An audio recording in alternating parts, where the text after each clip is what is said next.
Bonjour à tous et bienvenue dans cette nouvelle méditation biblique en vidéo où l'on va continuer notre parcours dans l'évangile de Luc.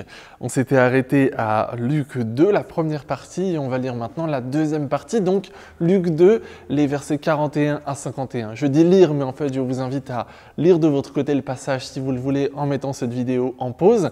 Et puis moi je vais simplement me concentrer sur ce que l'on peut en tirer. Alors dans ce passage, Jésus a grandi, il a maintenant 12 ans, Luc fait des ellipses dans la vie de Jésus, surtout sur les premiers temps, et on ne va pas voir toute l'enfance de Jésus. Jésus a désormais 12 ans et avec sa famille, ses parents, il va se rendre à Jérusalem pour fêter la Pâque. Et ce n'est pas vraiment l'épisode, l'événement marquant dans ce texte. Ce qui est marquant, c'est qu'au moment de repartir chez eux, ils vont se rendre compte que Jésus manque à l'appel. Jésus n'est pas avec eux. Et en fait, ça peut être compréhensible. Ils étaient beaucoup, les parents ont pu penser qu'ils étaient avec d'autres personnes. Et en fait, Jésus n'est pas là. Et donc, ils vont retourner à Jérusalem pour commencer à chercher Jésus. Et ils vont chercher longtemps, puisqu'ils vont le retrouver en fait au bout de 3 jours. Imaginez un petit peu l'angoisse, la panique que Marie et Joseph ont pu vivre pendant ce moment-là. En tant que parent, je peux assez facilement l'imaginer, mais je pense qu'on n'a pas besoin d'être parent pour imaginer comme ça peut être difficile de ne pas savoir où est son enfant pendant 3 jours.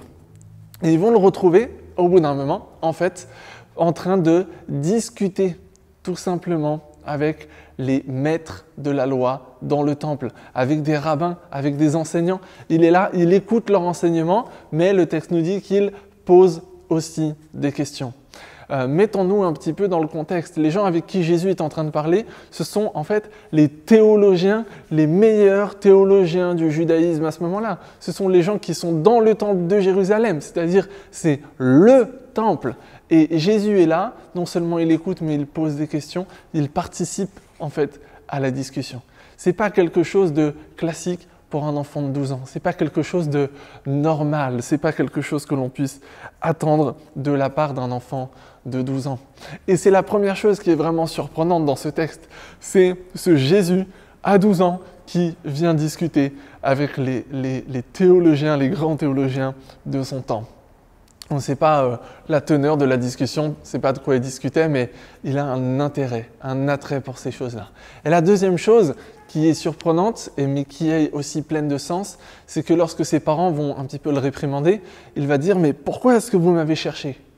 Et il dit « Je dois m'occuper des affaires de mon père. » Et là, Joseph qui est là aurait pu dire « Ok, eh bien viens avec moi. C'est moi ton père, viens avec moi, on va s'occuper de mes affaires, on va s'occuper de l'atelier de menuiserie, on va s'occuper de tout ce qu'il y a à faire. » Mais en fait, évidemment, en disant cela, Jésus fait référence à son Père Céleste.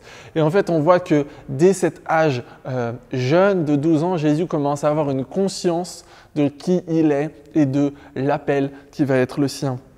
En fait, ce que l'on voit ici, d'une part, c'est que Jésus est réellement à part, mais d'autre part, c'est qu'il commence à le montrer. Et il commence aussi à verbaliser le fait que sa vie ne va pas être une vie ordinaire, qu'il est appelé à quelque chose de plus grand, qu'il est appelé à s'occuper des affaires de son Père, qu'il est appelé à accomplir le plan de son Père. Alors voilà le Jésus qui peut vivre dans nos vies encore aujourd'hui. Dans la dernière méditation, on voyait un Jésus qui était bébé. Et c'est dans l'imaginaire de beaucoup de personnes, beaucoup de nos contemporains, le seul état dans lequel Jésus reste. Pour eux, Jésus, c'est seulement le bébé dans la crèche. Mais ici, on commence à voir que Jésus est bien plus que seulement un bébé dans la crèche. Jésus est quelqu'un qui est venu sur terre parce qu'il a été envoyé par son Père céleste pour révolutionner complètement l'histoire. Et il peut aussi venir révolutionner et complètement transformer nos vies. Alors comment est-ce que l'on peut vivre cela aujourd'hui? Comment est-ce que l'on peut prendre encore un peu plus conscience de qui est réellement Jésus dans nos vies aujourd'hui? Chacun trouvera la réponse pour soi et je vous invite à mettre ça en pratique dans notre journée. Je vous souhaite une très bonne journée et je vous dis à samedi pour la prochaine méditation biblique.